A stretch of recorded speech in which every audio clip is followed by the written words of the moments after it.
Tekvicový krém. Na tekvicový krém budeme potrebovať Hokkaido tekvicu, pór, olivový olej, soľ, pomarančovú kôru, zeleninový proteínový krém. Najskôr nakrájame pór. Z tekvice vyberieme jadrá a tekvicu nakrájame. Na oleji orestujeme pór, pridáme tekvicu a soľ. Zalejeme 4 decilitrami vody a povaríme 15 minút.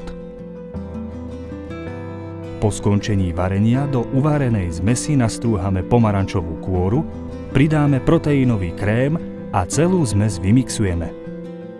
Môžeme dochutiť bielym jogurtom alebo aj bylinkovým pestom.